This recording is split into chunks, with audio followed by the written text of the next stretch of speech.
Bismillahirrahmanirrahim. Assalamualaikum warahmatullahi wabarakatuh. Alhamdulillah, wassalatu wassalamu ala rasulillah wa ala alihi wa sahbihi wa mawalah. Saudaraku kaum muslimin yang berbahagia, yang dirahmati Allah subhanahu wa ta'ala, Yayasan Hijrah Nabawiyah adalah sebuah lembaga yang memiliki visi menjadi lembaga dakwah yang mudah-mudahan bisa menjadi jalan sampainya hidayah Allah subhanahu wa ta'ala kepada sebanyak mungkin umat manusia. Ini visinya. Mengapa demikian?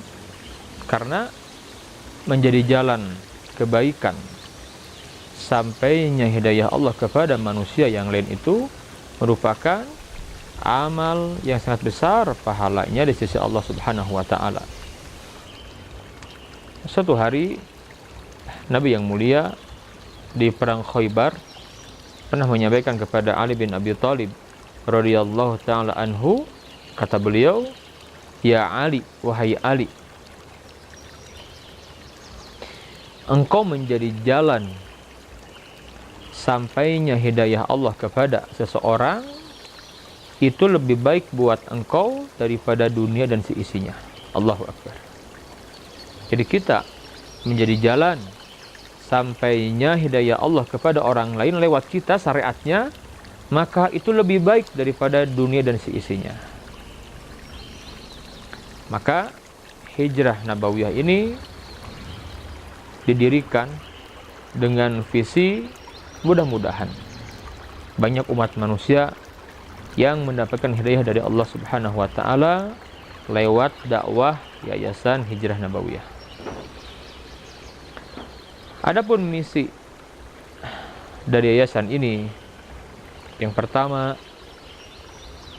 adalah menyelenggarakan pendidikan yang formal dan informal. Kita akan membangun pendidikan dari jenjang tingkat dasar sampai perguruan tinggi. Jadi mulai sekolah dasar, sekolah menengah, dan juga ma'had ali. Ini harapan kami. Kemudian kami juga mengembangkan bentuk pendidikan informal seperti program-program pesantren dalam bentuk pesantren yang waktunya tidak panjang, misalkan program untuk mahasiswa 1 tahun, kemudian program untuk liburan siswa-siswa anak-anak kita jenjang SMP, SMA yang dikena dengan pesantren kilat dan lain-lain. Kemudian kami juga menyelenggarakan program daurah atau pelatihan yang diharapkan ini merupakan salah satu metode saja dalam menyampaikan dakwah agar nuansanya lebih mengena kepada komunitas atau objek dakwah tertentu. Karena memang ada sebagian komunitas dari masyarakat ini yang bisa disentuh dengan pola dakwah lewat daurah atau training. Kemudian yayasan ini juga menyelenggarakan pelatihan ekonomi syariah, di mana pilar kebangkitan umat di antaranya ditopang oleh kekuatan ekonomi yang kuat. Tentu Islam mengajarkan kaidah-kaidah dalam ekonomi. Ini yang membedakan dengan agama-agama lain yang tidak memiliki kaidah, tidak memiliki konsep tentang ekonomi. Maka diharapkan muslimin bisa mendapatkan ilmu, wawasan, dan bagaimana praktek berbisnis, berekonomi secara syariah, sehingga yang didapatkan keberkahan, Saya teringat ketika Umar bin Khattab radhiyallahu taala anhu, tatkala beliau menjabat sebagai seorang khalifah, seorang Amirul Mukminin, maka beliau membuat aturan yang sangat ketat sekali di pasar Madinah. Kata Umar, siapapun yang akan berjualan di pasarku ini, maka wajib mengetahui, mengkaji, mempelajari tentang prinsip-prinsip ekonomi syariah. Kenapa? Karena dipastikan orang-orang tidak belajar ekonomi syariah, tidak mengenal kaidah-kaidah dalam bermuamalah, dia akan terjebak kepada perkara-perkara yang dilarang dalam agama, seperti riba, al-gharar, penipuan, maisir, judi, dan lain-lain. Maka kita berjuang untuk mengembangkan pelatihan-pelatihan yang berbasis ekonomi syariah. Yang terakhir, Yayasan Hijrah Nabawiyah juga menyelenggarakan program-program sosial kemasyarakatan.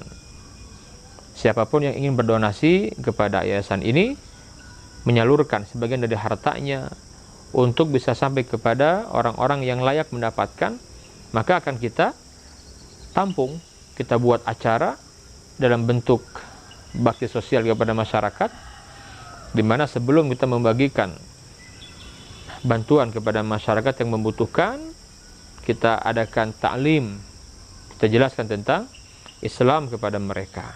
Inilah sekilas tentang visi dan misi Yayasan Hijrah Nabawiyah. Maka saya mengajak kepada saudara kaum muslimin, mari kita berjihad dengan harta kita, agar kemudian kelak kita menjadi orang yang beruntung di akhirat nanti. Saya mengajak untuk mentadaburi satu ayat di surat Al-Munafiqun, di ayat yang ke-10. Allah Subhanahu wa taala menjelaskan tentang penyesalan orang-orang yang sudah mati, yang sudah berada di alam barzakh. Faqala ta'ala, wa anfiqu mimma razaqnakum min qabli ay ya'tiya ahadakumul maut, dan infakkanlah, nafkahkanlah sebagian dari harta yang kami karuniakan kepadamu sebelum kematian datang kepada salah seorang di antara mereka. Fayaqul, sehingga mereka berkata apa? Rabbi laula akhartani ila ajalin qarib. Wahai Rabb, wahai Tuhanku, seandainya Engkau tangguhkan waktu kematian kami sebentar saja.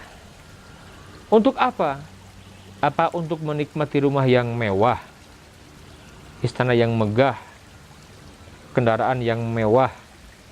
Bukan untuk itu. Dan bukan juga untuk agar aku bisa sholat, bukan. Agar aku bisa haji umroh, bukan. Yang disebutkan fa'as-saddaqa wa akum minas salihin, agar aku bisa menafkahkan, menyedekahkan hartaku, dan agar aku termasuk orang-orang yang saleh. Allahu Akbar. Allahu Akbar. Kenapa demikian, saudaraku? Karena nanti seseorang yang sudah meninggal dunia di alam barzakh, dia akan tahu manfaat dari harta yang dinafkahkan di jalan Allah. Fa'tabiru ya ulil albab. Subhanakallahumma wa bihamdika asyhadu an la ilaha illa anta astaghfiruka wa atubu ilaik. Assalamualaikum warahmatullahi wabarakatuh.